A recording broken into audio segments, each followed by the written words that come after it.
Sekarang, kita akan menambah gaya anda pada mesej, mengaktifkan atau mematikan ciri-ciri tertentu pada chatbot anda mengikut perniagaan anda. Daripada paparan pemuka aplikasi PZ, scroll bahagian fungsi pantas di bahagian atas skrin. Scroll ke kiri sehingga anda akan nampak fungsi pantas sesi chatbot. Tekan butang persediaan. Mulakan tetapan chatbot anda dengan penetapan mesej permulaan. Pastikan mesej anda adalah ringkas dan padat. Untuk kemudahan anda, kami telah memberikan contoh ayat serta beberapa terma yang mempunyai braket untuk masukkan informasi perniagaan anda yang telah anda tetapkan dalam sistem PZ.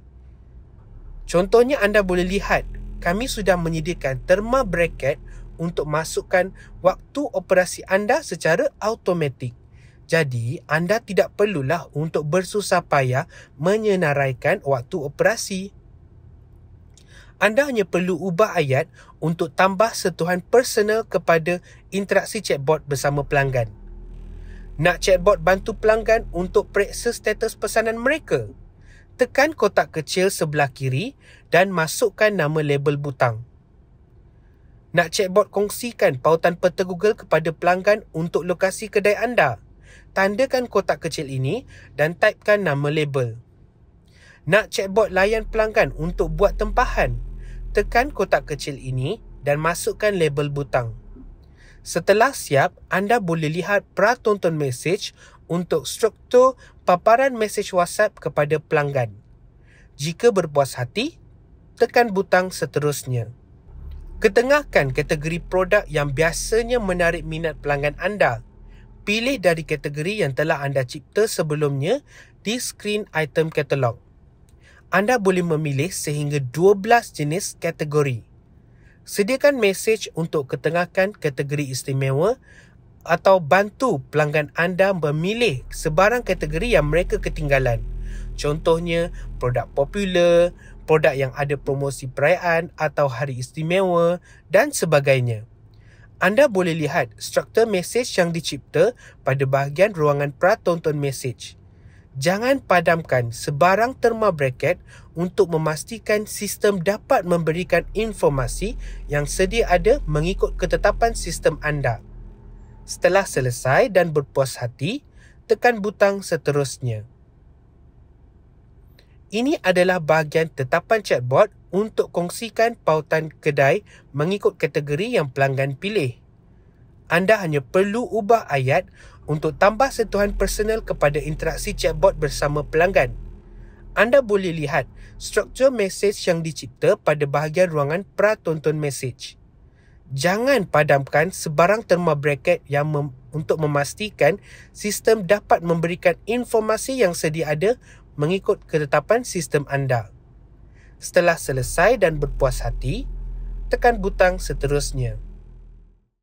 Ini adalah bahagian tetapan chatbot untuk kongsikan pautan peta Google kedai anda. Sekiranya anda tidak mempunyai kedai fizikal, anda boleh aktifkan pilihan untuk chatbot berikan alamat kedai kepada pelanggan pada langkah pertama untuk tetapan chatbot tadi. Anda hanya dapat akses kepada tetapan chatbot ini apabila anda aktifkan pilihan untuk chatbot berikan alamat kedai kepada pelanggan.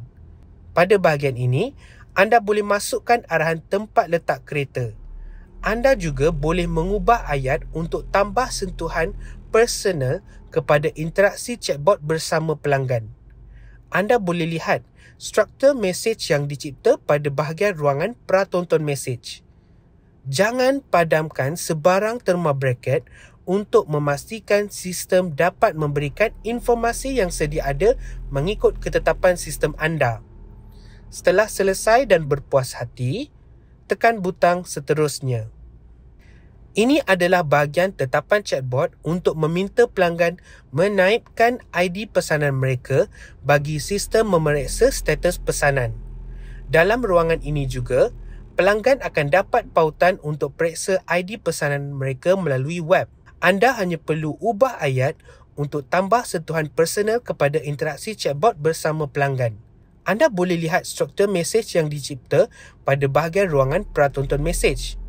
Jangan padamkan sebarang terma bracket untuk memastikan sistem dapat memberikan informasi yang sedia ada mengikut ketetapan sistem anda. Setelah selesai dan berpuas hati, tekan butang seterusnya. Ini adalah bahagian tetapan chatbot untuk mesej kepada pelanggan untuk status pesanan mereka. Anda hanya perlu ubah ayat untuk tambah sentuhan personal kepada interaksi chatbot bersama pelanggan. Anda boleh lihat struktur mesej yang dicipta pada bahagian ruangan pratonton mesej. Jangan padamkan sebarang terma bracket untuk memastikan sistem dapat memberikan informasi yang sedia ada mengikut ketetapan sistem anda. Setelah selesai dan berpuas hati, tekan butang seterusnya.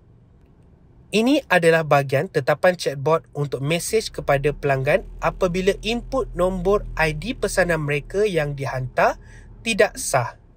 Anda hanya perlu ubah ayat untuk tambah sentuhan personal kepada interaksi chatbot bersama pelanggan. Anda boleh lihat struktur mesej yang dicipta pada bahagian ruangan pratonton mesej. Jangan padamkan sebarang terma bracket untuk memastikan sistem dapat memberikan informasi yang sedia ada mengikut ketetapan sistem anda. Setelah selesai dan berpuas hati, tekan butang seterusnya. Ini adalah bahagian tetapan chatbot untuk mesej kepada pelanggan setelah mereka meminta bantuan ejen. Anda hanya perlu ubah ayat untuk tambah sentuhan personal kepada interaksi chatbot bersama pelanggan. Anda boleh lihat struktur mesej yang dicipta pada bahagian ruangan pratonton mesej. Setelah selesai dan berpuas hati, tekan butang seterusnya. Ini adalah bahagian tetapan chatbot untuk menghantar mesej penutup kepada pelanggan. Pada bahagian ini, anda boleh mengaktifkan beberapa fungsi seperti untuk membawa pelanggan anda ke menu utama, fungsi untuk bercakap dengan ejen, dan fungsi untuk menamatkan interaksi dengan chatbot. Anda perlu tekan kepada kotak kecil pada sebelah kiri bagi setiap fungsi ini untuk menetapkan fungsi-fungsi yang sesuai mengikut perniagaan anda. Kemudian, seperti biasa, masukkan nama label untuk setiap butang bagi setiap fungsi. Tetapkan peti masuk mesej kepada default dan periksa pratonton mesej di bahagian bawah skrin. Setelah anda berpuas hati, tekan butang hantar. Woohoo! Chatbot anda kini telah siap. Jom, cuba chatbot anda. Tekan butang cuba chatbot. Pada mesej permulaan, anda akan dapat lihat ayat yang telah anda ubah pada tetapan chatbot sebelumnya telah ditunjukkan dalam mesej WhatsApp ini. Senarai kategori yang anda pilih pada tetapan chatbot juga dapat dilihat pada paparan WhatsApp. Jadi, pelanggan boleh pilih dalam kategori ini. Kemudian, sistem akan menghantar pautan yang spesifik kepada kategori tersebut untuk pelanggan tekan dan buka pada browser. Sistem juga akan menghantar mesej penutup mengikut ayat dan label butang yang anda telah tetapkan pada tetapan chatbot langkah 9. Apabila pelanggan tekan pada pautan, mereka dapat terus pergi kepada paparan kedai atas talian untuk membeli pada kategori yang mereka telah pilih dalam WhatsApp tadi. Pelanggan boleh memilih item dengan tekan pada gambar dan menentukan jumlah item yang ingin dibeli. Proses pembelian yang sama dapat dilihat seperti yang telah saya demo pada awal video. Setelah pelanggan lengkap menghantar pesanan, skrin kedai atas talian mereka akan menunjukkan jumlah pesanan di hadapan mereka, nombor ID pesanan dan status pesanan mereka. Tahniah, anda sudah berjaya untuk melakukan ketetapan sistem yang diperlukan untuk mendapatkan bot pekerja perkhidmatan pelanggan anda.